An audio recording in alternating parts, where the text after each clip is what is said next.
Hi అండి. చిక్కుడుకాయ tomato curry. ఎక్కువ మసాలాలు ఏమీ లేకుండా సింపుల్‌గా ఇంట్లో ఉండే బేసిక్ మసాలాతోనే టేస్టీగా ఎలా ప్రిపేర్ చేసుకోవాలో చూద్దాము. వేడి అన్నంలో కానీ, చపాతీలో కానీ ఈ కర్రీ చాలా టేస్టీగా ఉంటుంది.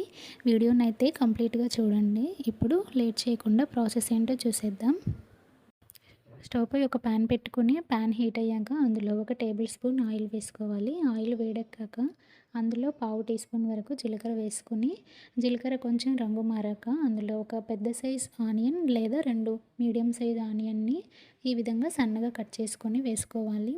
ఆనియన్స్ కొంచెం రంగు మారాక అందులో కొంచెం కరివేపాకు అలాగే ఒక పచ్చిమిర్చిని ఈ విధంగా చీల్చి వేసుకోవాలి.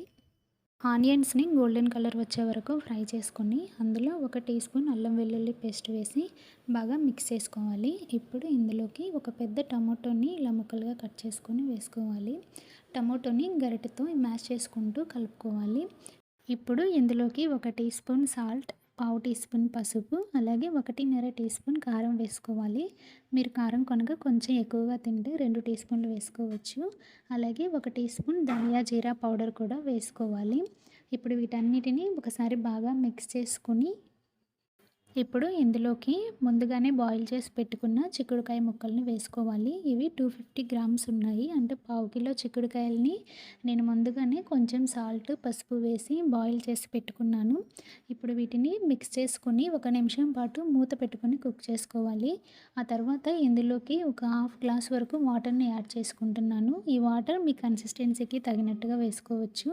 ఇప్పుడు మూత పెట్టుకొని కంప్లీట్‌గా వాటర్ గ్రేవీ కన్సిస్టెన్సీ వచ్చే వరకు కుక్ చేసుకోవాలి. అంతే అండి, కర్రీ రెడీ అయిపోయినట్టే. చివర్లో కొత్తిమీరతో గార్నిష్ చేసుకుంటే ఎంతో టేస్టీగా ఉండి చిక్కుడుకాయ టమాటా కర్రీ రెడీ అయినట్టే. వీడియోనైతే తప్పకుండా లైక్ చేయండి. ఛానల్ని సబ్స్క్రైబ్ చేసుకోవడం మాత్రం అస్సలు మర్చిపోవద్దు. Thank you for watching.